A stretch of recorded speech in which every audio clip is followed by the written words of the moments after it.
Hello and welcome. I'm Kristin Brenner. I'm a certified positive psychology coach, and I guide women through the empty nest years.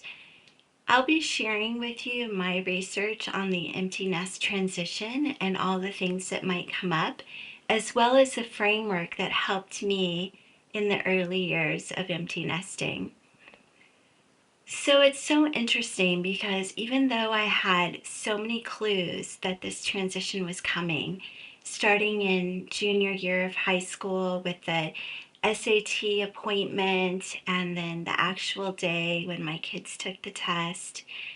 And then there's the senior year photos, there's college applications and the acceptance and the rejection letters and the mom coaching that goes along with that, and prom and college tours and all of these things. You would think that my brain would say, oh, it's coming, it's coming.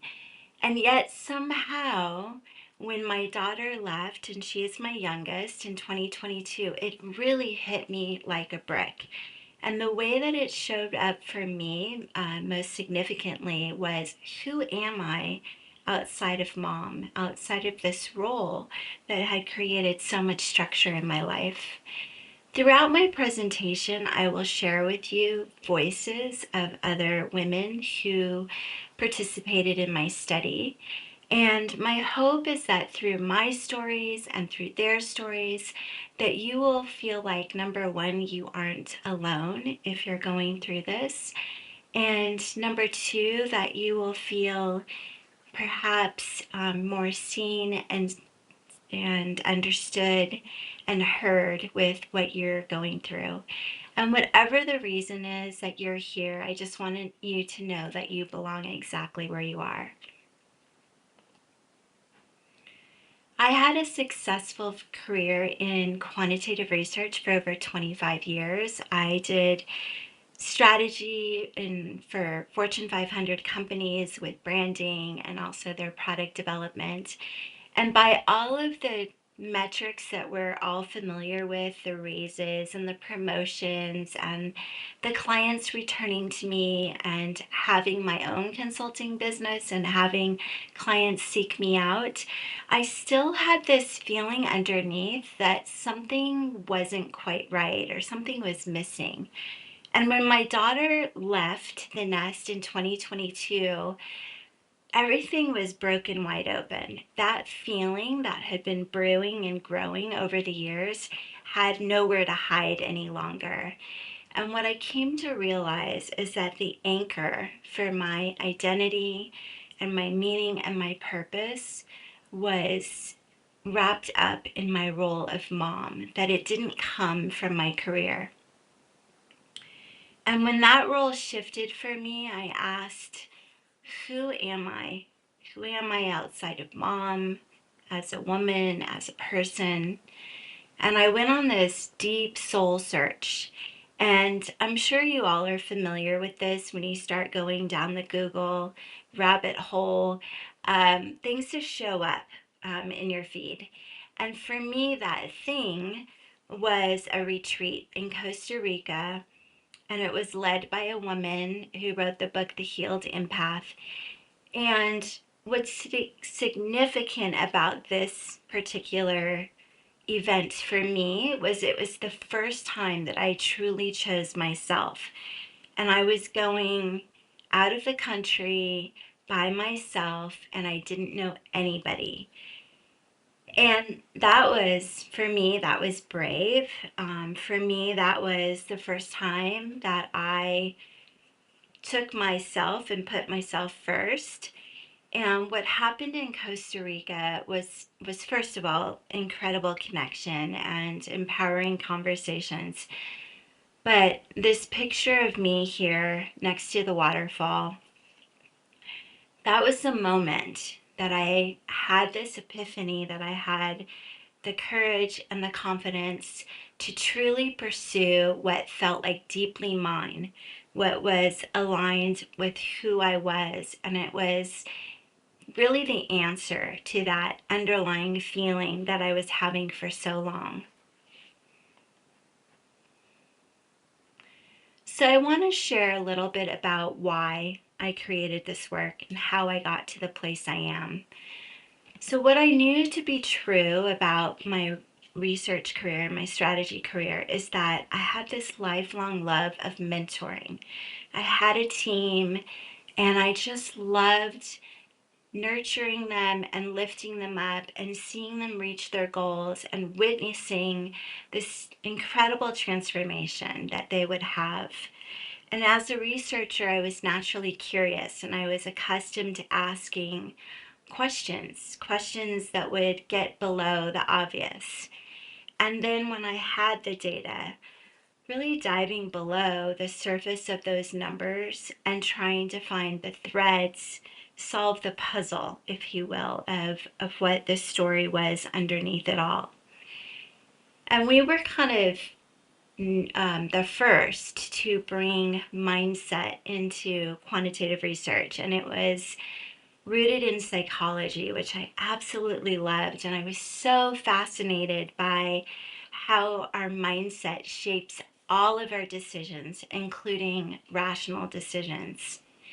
And that created this aha moment for me. And I realized that coaching blends all those things that I just mentioned that I love, and it honors who I am authentically. I'm a nurturer and I'm empathic at the core, and I love psychology and the science behind it. So I decided to look into programs that I can do for coaching.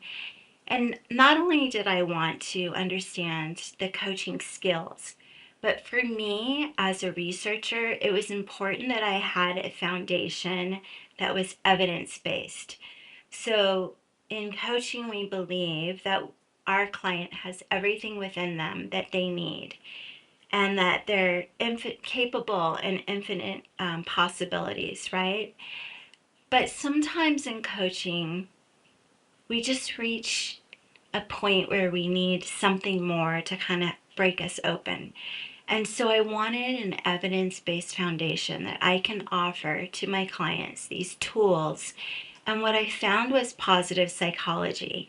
And to be totally honest, I did not know what that was when I first found it. But as I dove in further, I was intrigued and fascinated, and I felt like this is exactly how I want to approach my coaching. And I became certified in applied positive psychology and positive psychology coaching. And what started as the search for the foundation for my business, it actually became part of my becoming in these empty nest years. And the change that I experienced was profound. And I knew that I wanted to share this with other people. Before I go any further, I want to make sure that we're all speaking the same language. So there's this thing called empty nest syndrome, and you may have heard of it. And it's really what they use to describe these feelings of sadness, this grief, this loss of purpose. And it's rooted, or its trigger or event, is when a child leaves home. And it is recognized as a form of grief because this is a real and a legitimate loss. We are grieving those precious younger years when we were needed and we were their everything. And that's not true any longer. And I want to make sure that you know that this is not a clinical diagnosis. They say it's a description of normal life transition. And I put that in italics because I actually think it's funny that it's described as normal, because when you're going through it, there's nothing about it that feels normal. Your emotions are hijacked. You're grieving. You are feeling lost, and there's nothing normal about that. But anyway, that is how they describe it. And when I saw the stats across multiple studies, it really stopped me in my tracks. There are between 40 and 66% of parents who experience empty nest syndrome. And not surprisingly, it is more common with women. However, just last week, I had a gentleman reach out to me and he says, "You're talking about all these things that women go through. Do men go through it too? Because I'm experiencing this." And I said, yes, yes, it is something that men and women both feel. And so if you're a man and you're listening, you are not alone. There's other men too that are experiencing this. I had a few strong intuitions that I just couldn't shake. In research, perhaps we'd call them hypotheses. The first is that what I was feeling and what I was going through, I was not alone in that experience. And I also believed that it starts long before they leave, and it can even arrive when they're still at home. And you may have noticed this perhaps when they got their driver's license and you were no longer their taxi and you weren't having those carpool conversations anymore. And I also believed that it was much deeper and more expansive than just grief. And because of my research background, I wanted something more than intuition. I needed to go out and I needed to speak to other people and understand how this impacts them, if at all. And if it does, how does it impact them? I won't bore you with the technicality of the research. What I did was I went to a Facebook group, Grown and Flown, which you may be familiar with. And at the time that I did my research, there were 289,000 empty nesters in this group. And I just asked one question, openly, with no assumptions. I wasn't trying to prove my intuition. And the question I asked is, has the empty nest transition been hard or not, or both at different times? And if it's hard, what are the greatest challenges? And if it's easy, what advice would you give to someone who is struggling? And what happened next is that the thread blew up, my DMs blew up. People were reaching out to me and saying, "Thank you for talking about this. Nobody is talking about it vulnerably. I'm feeling it so deeply. I know other people are too." And I would have loved to have continued with the research for longer than a week, but I had a presentation that I had to prepare, and this was the foundation for my presentation. So at a week's time, I had 55 in-depth responses. And when I say in-depth, I'm talking pages upon pages of stories and feelings and experiences and the voices. And all of them were women. And I will say that there is some bias built into this because the people who respond first may be the ones that have the most to say. However, what I found in my research is consistent with other studies on empty nesting. And many of the women were so grateful that they could finally share their experience. And not only did I see that what I was feeling was true with other people, but the stories that I heard and the vulnerability really touched me. And I analyzed the data, and I won't bore you again with how I did it, but I used a proven technique to analyze it. And 6 themes emerged from what they shared. And I'll go through them one by one, and they're in no particular order. And I'm curious, as we're going through this, if one of them sort of hits, is there a tender spot there? Is there a place where you feel especially seen and heard and understood and less alone? The first thing that women told me was that these emotions were bigger and more complex than they ever imagined. And just like when this little baby comes home from the hospital with us, there is no manual. And there are books out there about empty nesting, but there's no manual that comes with it. And it can be a complex mix of emotions. It can be pride, it can be sadness, it can be relief or loneliness or joy or shame. And fill in the blank with whatever you are feeling, however this is impacting you. And the thing that's interesting is women describe that it can happen, these wide range of emotions, all in the same day. So it is a roller coaster ride. And the transition can be smooth one moment, and then it just feels utterly devastating at the other. And the grief that we experience from the loss can come unexpectedly. A lot of women, this is anchored in the grocery store when they're buying groceries, and it's no longer for the family, but it's for her alone or her and her partner. Or a lot of women also said when they walk by that empty bedroom and our kiddo isn't in there, or the text that doesn't come. And for me, those moments of grief tend to happen when I'm driving in the car by myself and the floodgates open. Just have the time and the space to think. And that's often when I did my big cries. And for some people, this arrives gradually. And then, like me, this just hits like a wave with no warning. And we women are really good at shoulding on ourselves.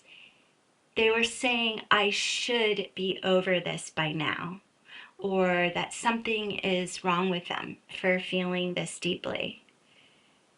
And I just want to say that we have loved our children so deeply. We have our structure of our day is around them. And so first of all, there's no timeline for how fast or slow you go through this or the depth that you feel this. And however you're feeling that, that is exactly how you should feel and how you should experience it. Because emotions are messengers. They're here to shine a light on where things feel tender and what we might need. A woman said to me, it sent me into a tailspin. I think I must have been depressed because I just wanted to come home every day, turn off all the lights, and binge Netflix. I stopped working out, regaining 25 of the 35 pounds I had lost, and I just felt sad all the time. And she's not alone. I've coached women who describe feeling sad all the time. If you are feeling sad all the time to the point where you are having trouble getting out of bed or doing the things that you normally like to do, please, please reach out to a mental health professional. This is where it hit me. Who am I now outside of mom, as a woman, as a person? And in my most recent group program with Empty Nest Women, we were talking about identity and meaning and purpose. And all of these women have full lives. They have professions, they have friends, they have partners, they have hobbies. And I asked, where does your meaning and purpose come from? And every single one of them, despite being successful in their life in all the measures we would say, their deepest source of meaning and purpose came from being a mom. And when this role shifts, the question of identity arrives, and it doesn't announce itself. It just arrives quietly. We may not have noticed when we are caught up in all of the activity of being a mom, like, exactly what happened with me. This feeling of unneeded is not just an emotion, it is a loss of our role, of our structure, of our self. And here's what happens biologically. Our nervous system loves structure. It loves the structure that comes from that role, the meals, the routine of the week, the conversations that are going to happen. And when that isn't there, when that busy Tuesday that happens in the house is now the quiet Tuesday, it causes us to feel disoriented because our nervous system doesn't have those anchors that makes it feel safe and comfortable. And so women often describe this as feeling untethered or unmoored. And it's really the most disorienting part of this experience. So what I will say is that this transition, I talked about our emotions as messengers. This transition invites us, and sometimes it demands that we rediscover who we are beyond parenthood. And that is the richest part of this stage of life. One woman said, I've realized that I need to find a new purpose and I need to find me again. And I want to interrupt her for just a moment and say that a lot of women that I coach, they say that they've lost touch with themselves, what they like and what they don't like. And it's because we put our family first for so long. We've been kind of in the back seat. And so we've lost that connection with ourselves. But that doesn't mean that we can't reconnect. And that is the beauty of this stage of life.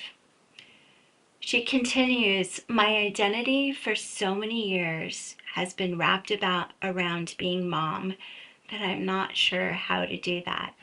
And she's not alone. So many women are going through this, and you might be too. This theme came up a lot as well. Joy, just like our identity was sort of anchored in that role of mom.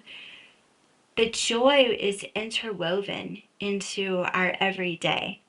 The family sort of dynamic and the rhythm that's happening in the house, those micro moments of joy that when your kid's coming to get a snack in the kitchen and, hey mom, and puts a smile on your face, or you hear them laughing in their room, or you have family time watching a movie, whatever it might be, but it was embedded in the texture of our everyday life. And after years of organizing life around everyone else, even the women who have these full lives in all the other areas, many women feel like they've lost touch with genuinely what brings them joy. And it was so interesting because in my empty nester program, we talked about joy. Not joy as in the big celebrations, but joy as in those micro moments, those things that happen every single day. And I said, what are the micro moments of joy that you had this week? Like, I invite you to share. That was the response, silence. And then someone spoke up and said, that was a really hard question. I honestly don't really know what I like or I don't like, and I need to work on that. And she's not alone. I see it all the time. I saw it in my research, I see it in my coaching, I see it in the forums online with empty nesters. And so when the house goes quiet, the absence of those micro moments can feel really disorienting and unexpectedly painful. And that question, what do I actually enjoy, can feel surprisingly hard after putting everyone else first. She shared with me, I have a good life and I should be happy. There she is, shoulding on herself. But I don't feel happy. I feel unhappy, directionless, lonely, emotional, and sometimes really angry. I feel like I've just lost the joy somewhere along the way. Yes, I've seen that a lot. So, this one is so important and it's deeply personal for many of us women. You may be experiencing that your body is changing in this season in ways that you may not fully understand. Our hormones are shifting, our sleep has changed, perhaps. Our energies might be waxing and waning.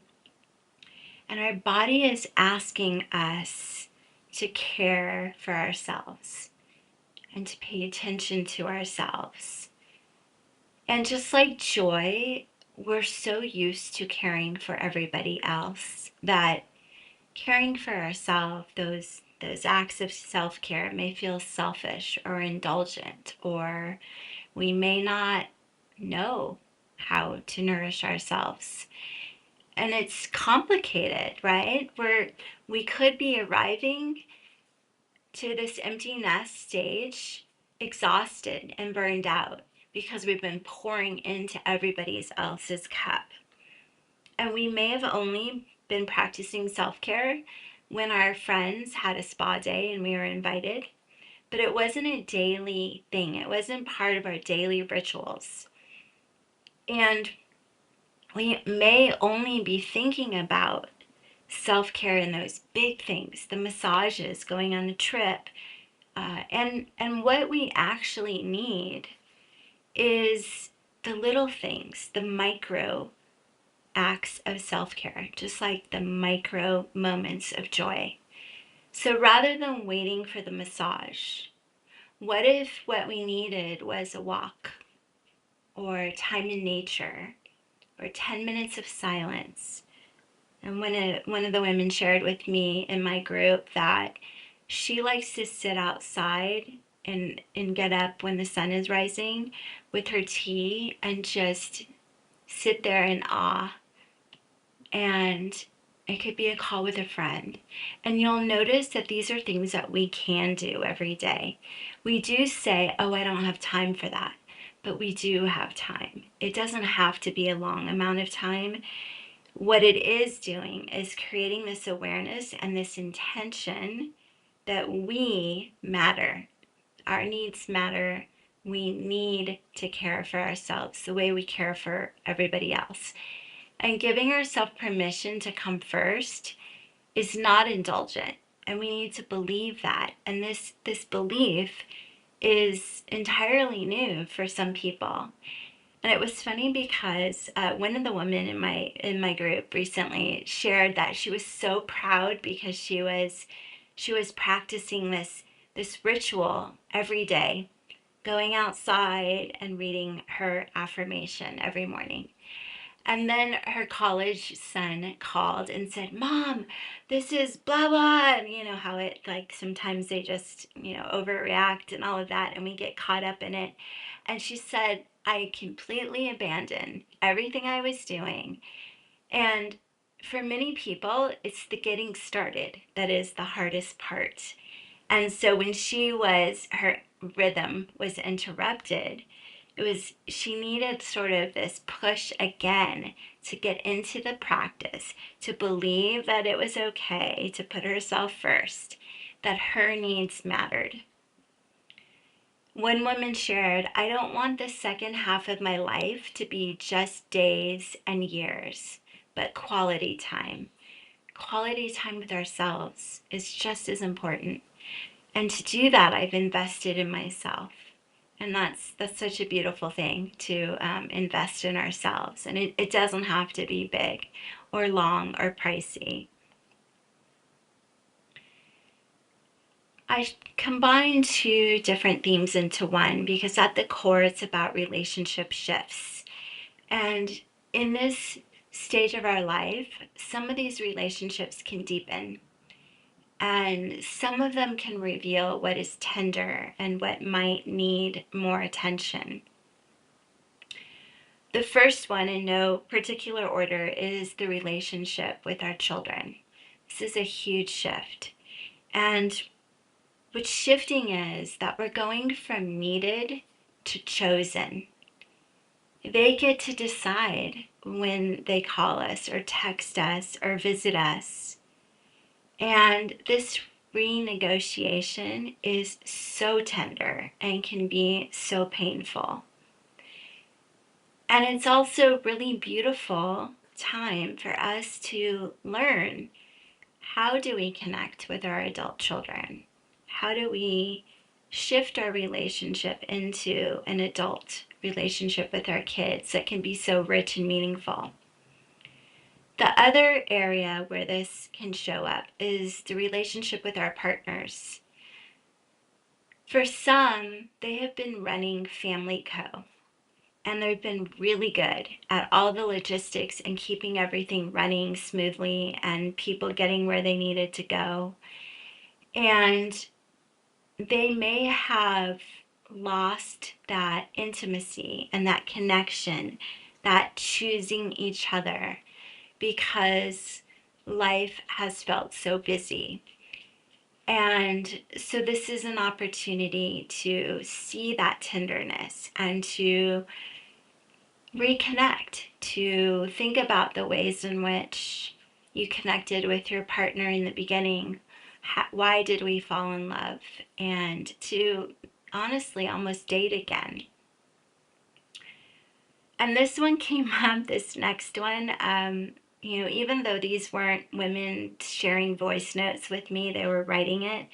But there were a lot of exclamation points and capital letters and all of that. And they were saying that they are going through this huge transition. The roller coasters, their hormones are wacky.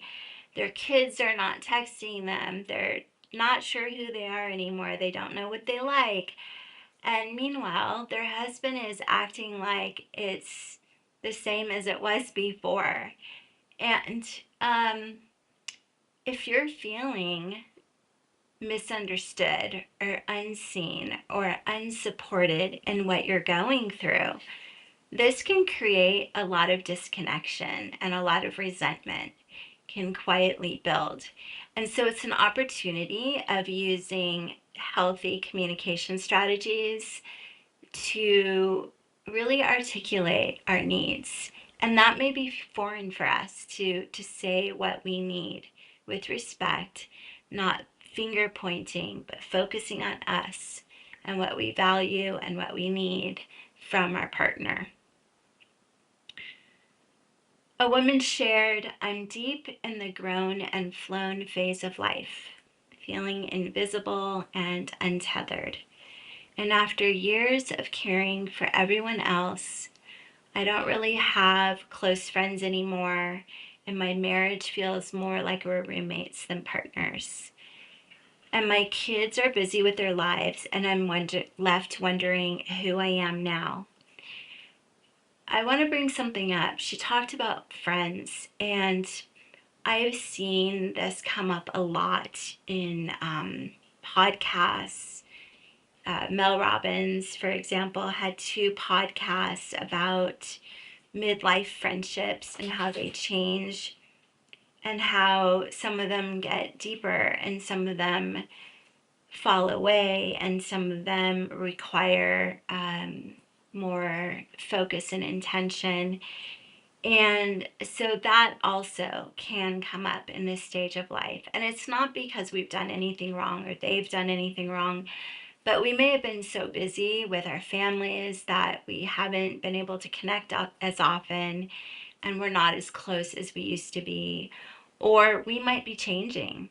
We might be different than the person we were when we became friends. And so that's another area where relationships can shift at this stage of life. I want to say that empty nest syndrome is a spectrum. And I've shared with you the 6 themes. And by spectrum, I mean that some people do not experience any of them. And there were women in the group, although there were fewer women who weren't affected at all. But there are women and men who are not affected by this transition, and they're flourishing, and they may have anticipated this earlier and were kind of preparing for it in a way. And there's some women who experience a couple of these challenges, and then there's women who are going through all of it. And I'm curious, and I invite you to think about, perhaps even write down, which of these themes feels most present or most challenging for you in this season? What feels most tender and might be asking for your attention? And which of those do you feel like you've got it? You're not experiencing that. And I bring this up is because it's about the gaps, and it starts with awareness. So if there's an area that feels especially tender, that might need more attention to get to where we want to be. And that might be a bigger focus for us than maybe some of these other things that you seem to be flourishing in. I always love to say that this season that we're in is beautifully messy. There is so much that's going on, not only the empty nest that's directly related to our children leaving, but it's not actually leaving physically. It is when they become more independent and they need us less. That is when the transition starts.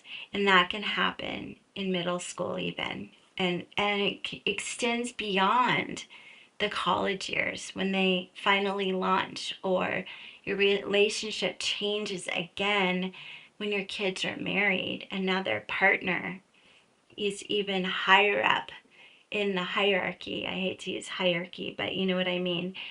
Um, and at the same time, a lot of us are caring for aging parents. So, all of these things. Oh, and I forgot to mention retirement. Retirement is another big shift in our identity. So, these empty nest years, they're beautifully messy. There's so much that's going on. There is also so much opportunity for us to grow and to become and to curate this stage of our life. And everything you heard is real, but that's not the whole story. Underneath the grief and that disoriented feeling or feeling untethered, the quiet house, you're still there. You may be different, but you at the core, you're still there. And what this stage is inviting is for us to reflect on what still feels true. For me, I like to say what feels authentic, with who I am now. And we get to release what no longer serves us unapologetically. At this point, we're more confident. We have a lot of years of wisdom behind us. We've been through a lot. We can trust ourselves. Let go of that that's not serving you anymore. In relationships, beliefs that you may have been created when you were a kid, let go of it and make way for what you want to bring into this next chapter, what you want to grow, how you want to change and be. And it's so rich. I see so much growth in women in this stage, and I experienced it myself. So as much as this season is hard, and it is hard at times, I am not going to minimize this. It also may be the most important becoming of your life, the greatest opportunity to flourish. I truly, truly believe that, and I've seen it. So I told you that positive psychology changed me, and I want to tell you what it actually is. So there's traditional psychology and there's positive psychology, the yin and the yang. And they both have a place and a purpose. So traditional psychology is what you would call an illness model, and it's focused on identifying and treating what's wrong. And oftentimes we might be digging into the past and what needs to be healed. Then there's positive psychology, and that's a wellness model. And we use the acronym PERMA-V. And so I'll go through each of those 6 pillars. The first is P for positive emotions. By positive emotions, I don't mean toxic positivity. I mean, how do we amplify positive emotions through evidence-based tools to improve our well-being? There's engagement, the E. The R is for relationships. The M is for meaning. The A is for achievement. And the V is for vitality. And you can see how these align really well with the challenges that come up in empty nesting.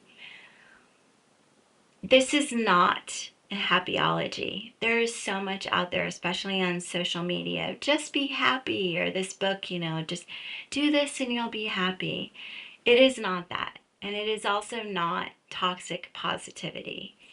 What it is that all emotions are seen, they're all welcomed, they're messengers, they're telling us what needs our attention and how we can care for ourselves. And it believes that we're a tapestry of emotions. So all of those roller coasters of emotions that you may be feeling at this stage, they're neither good nor bad. They are just emotions that are messengers that are caring for us. And in positive psychology, we have evidence-based tools. These are proven through study after study after study, measurable improvement in our well-being. And they're tried and true.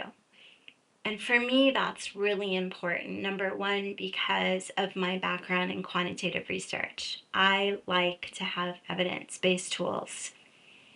But the most important part of this is that I had a profound improvement in my well-being going through my positive psychology program.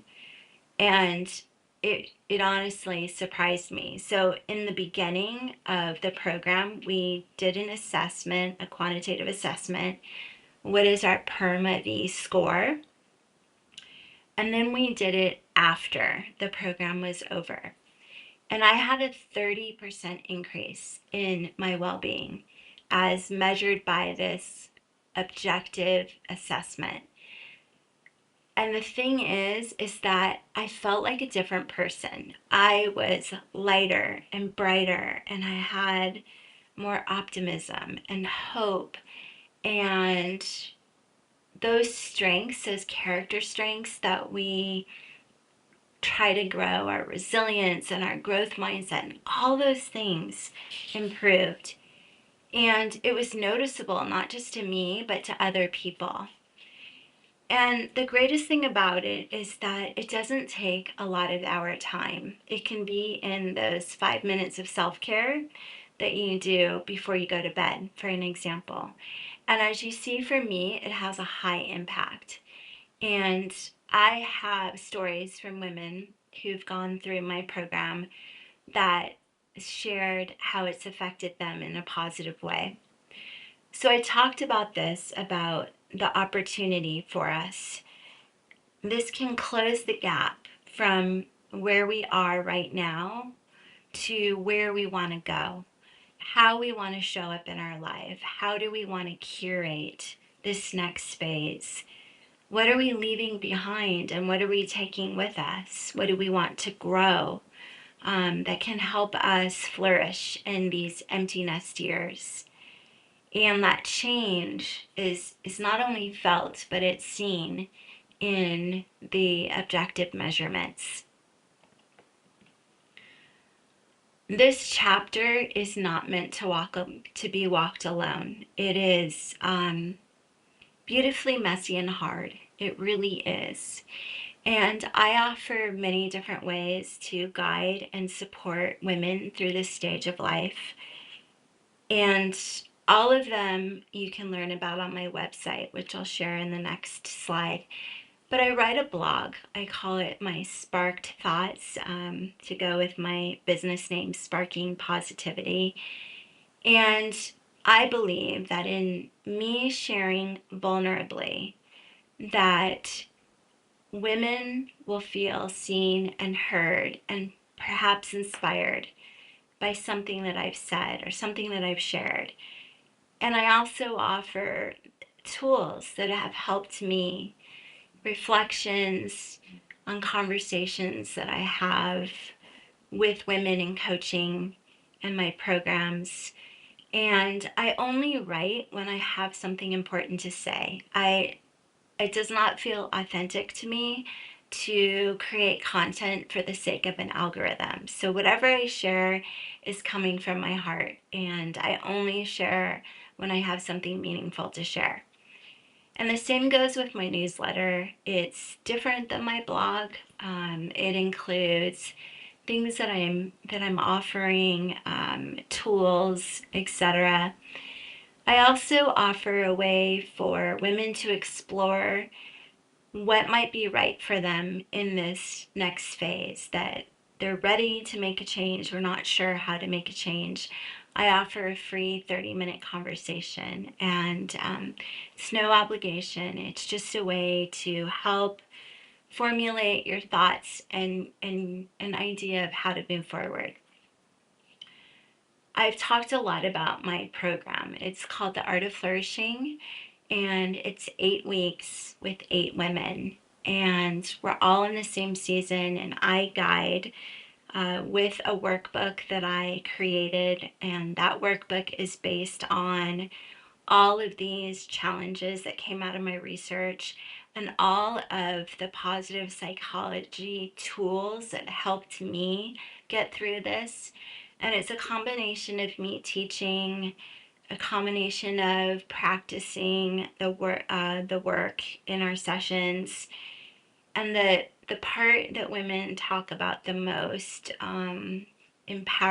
empowering, is that we have these really deep conversations, these real conversations, and we reflect on how this might be showing up and what we can do, and what came up for them as they're exploring these exercises.